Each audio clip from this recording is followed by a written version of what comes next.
things are certainly heating up in Uttar Pradesh, and the person to look out for is clearly Akhilesh Yadav. Now, Akhilesh Yadav feels that this is his only chance to take on what was seen as an invincible BJP government in the state. But enthused and buoyed by the Panchayat election results, in which the Samajwadi Party did very, very well, and of course there was a sense of anger against the Yogi government over what is being called a COVID mismanagement, he has now decided to reach out. One thing is very clear, that Akhilesh Yadav is in no mood to form an alliance either with the Congress or with the BSP, because he's clearly burnt his fingers. And since he was alone in this whole Panchayat election and has done well for himself, his strategy is well cut out for. Reaching out to some of the BSP rebels. Why? Because he hopes to tap the Dalit vote bank, which is critical both to the Congress, which is almost a fringe player, of course to the BSP and to the BJP as well. Apart from that, Akhilesh Yadav wants to capitalize on what he senses the anger, the silent anger on the ground.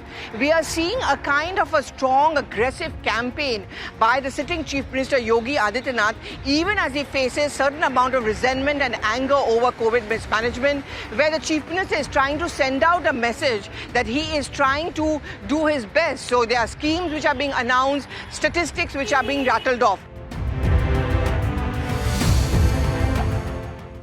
There's an anti-incumbency he hopes to capitalize on. He wants to carve a niche for himself away from living under the shadows of his father, his uncle, and of course Mayawati as well as the Congress party.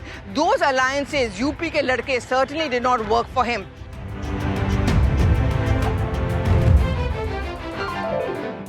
He is very much now going out on the ground. His cadre has been asked to reach out to every section of the society. Don't think only that you should reach out to a traditional Yadav vote bank. Think out of the box. So whether it's the Brahmins, whether it's the BSP rebels, whether it's the Dalit vote bank, essentially to capture the anti-BJP, anti-BSP and the anti-Congress vote bank as well.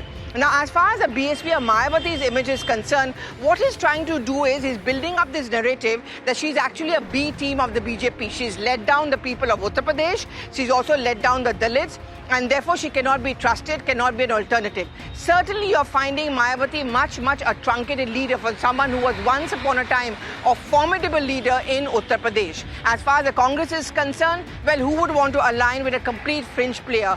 Going out in the streets, having that red topi, wearing it, talking to people, that's the new strategy of Akhilesh Yadav.